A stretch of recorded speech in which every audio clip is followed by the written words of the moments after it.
Olá pessoal, sejam bem-vindos à nossa segunda unidade de estudo. Agora que vocês já conseguem conceituar o direito administrativo, já sabem que a administração pública tem um regime próprio e que ela tem um conjunto de leis e princípios que se aplicam exclusivamente a ela, nós já podemos começar a entrar em temas mais específicos do direito administrativo. Na unidade 1, como eu já disse, vocês terão como material de apoio o primeiro capítulo do livro didático e os textos disponibilizados como material complementar. Nessa segunda unidade, e por uma questão didática, optamos por falar, primeiro, da organização da administração pública brasileira, ou seja, como ela é organizada, quem faz parte dessa administração pública, quais as regras que lhes são aplicáveis, dentre outros assuntos correlatos. E vamos falar também, posteriormente, dos agentes públicos dessa administração.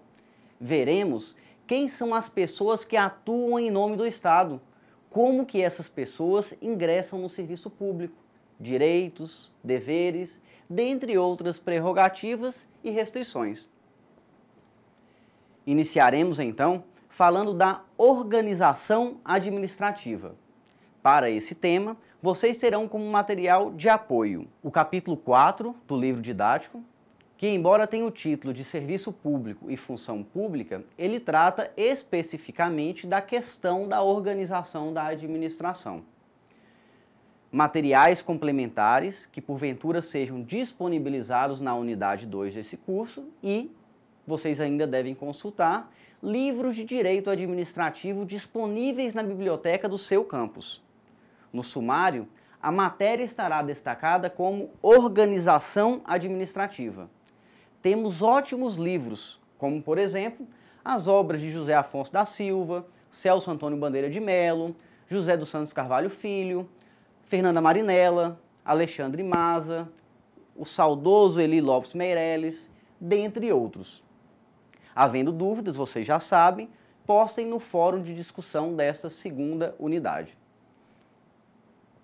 Pois bem, a partir de agora, organização administrativa.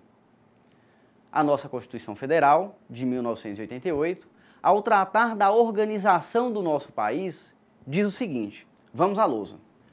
Artigo 18 da Constituição Federal. A organização político-administrativa da República Federativa do Brasil compreende a União, os Estados, o Distrito Federal e os municípios, todos autônomos nos termos desta Constituição. O que esse artigo nos diz? Como nós sabemos, ele nos diz que o Brasil, ou melhor, a República Federativa do Brasil, que é o nome completo do nosso país, tem uma estrutura que compreende a União, no âmbito federal, os estados, nos âmbitos, obviamente, estaduais, o Distrito Federal, local onde está localizada a nossa capital federal, Brasília, e os municípios. União, estados, Distrito Federal e municípios. Essa é a organização do nosso país.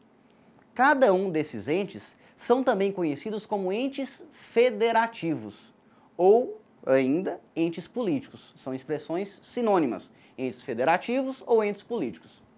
Então, embora seja um tema mais afeto ao direito constitucional em relação ao direito administrativo, se eu perguntar na prova quem são os entes federativos do nosso país, vocês vão responder o quê? É a União, Estados, Distrito Federal e municípios, certo? Vejam que a parte final do artigo 18 da Constituição, que acabamos de ler, nos diz que esses entes federativos, abre aspas, são todos autônomos nos termos dessa Constituição, fecha aspas. Voltem lá no artigo 18, nos slides, que vão estar disponíveis no AVA e deem uma olhada na redação. Essa autonomia, é claro, está regulamentada pela Constituição, em seus artigos 18 e seguintes. Esses artigos vão dispor, por exemplo, qual a competência da União para elaborar determinadas leis, quais assuntos devem ser tratados por lei municipal, por lei estadual ou mesmo federal.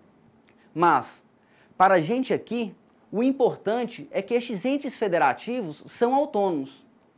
E uma das consequências que nós extraímos dessa afirmação é que nós temos administração pública no âmbito federal, da União, estadual e municipal. Temos administração pública em todas essas esferas. E é possível que vocês venham me perguntar, Samerli, e o Distrito Federal? O Distrito Federal é um ente federativo que não é nem um estado e nem um município. Ele é um ente federativo com competência parcialmente tutelada pela União. Esse é o entendimento do Supremo Tribunal Federal. Recapitulando, nós temos administração pública no âmbito federal, estadual e municipal.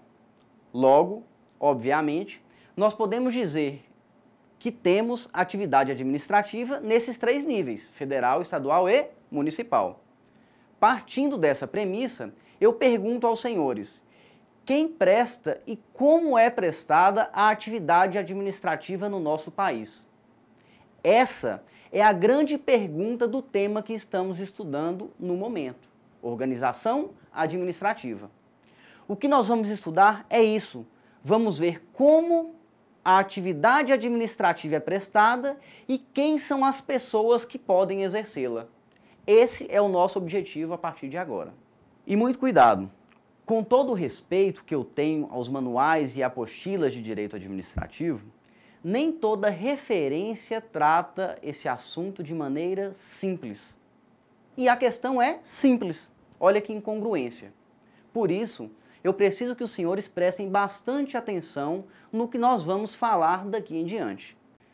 Como a atividade administrativa é prestada em nosso país? No Brasil, nós temos um decreto, que é o Decreto-Lei nº 200, de 1967, que diz que a administração pública federal compreende a administração direta e a administração indireta. Vejam vocês mesmos o que diz o decreto. Lousa. Percebam que o slide está um pouco carregado, com muitas informações, mas nesse caso é preciso. Vamos lá. Artigo 4º do decreto. A administração federal compreende, inciso 1, a administração direta, que se constitui dos serviços integrados na estrutura administrativa da Presidência da República e dos ministérios. Inciso 2º, a administração indireta, que compreende as seguintes categorias de entidades, dotadas de personalidade jurídica própria. A linha A, autarquias, a linha B, empresas públicas, C, sociedades de economia mista e D, fundações.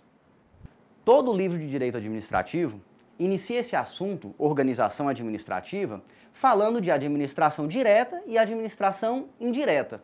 E até aqui tudo bem. O que essas obras nem sempre falam é que essa classificação diz respeito à forma como a atividade administrativa é prestada.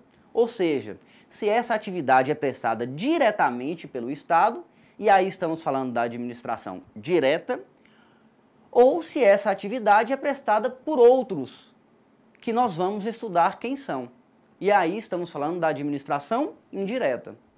O que se espera, pessoal, é que os próprios entes federativos, União, Estados, Distrito Federal e municípios, desenvolvam a atividade administrativa, que a administração direta, que são os entes federativos, preste atividade administrativa, sem transferir essas atividades a ninguém.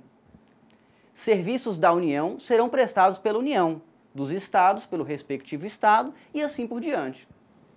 Nesse caso, quanto à atividade administrativa é prestada diretamente pelos entes federativos, dizemos que a prestação é centralizada.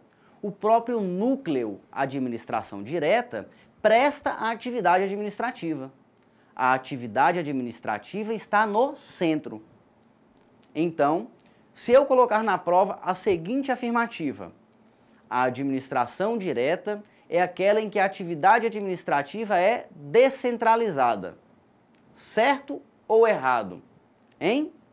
Vocês ainda não estudaram o que é uma prestação descentralizada, mas já sabem que a administração direta presta serviços de forma centralizada. E, portanto, a alternativa está certa?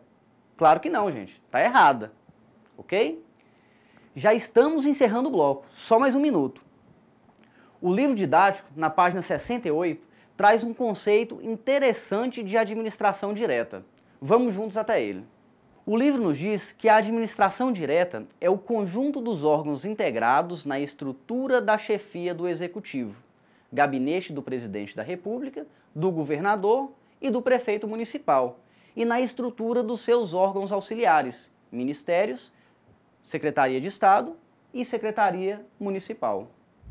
Percebam que esse conceito nos fala que quem exerce a administração pública é o chefe do Poder Executivo e os seus respectivos órgãos auxiliares.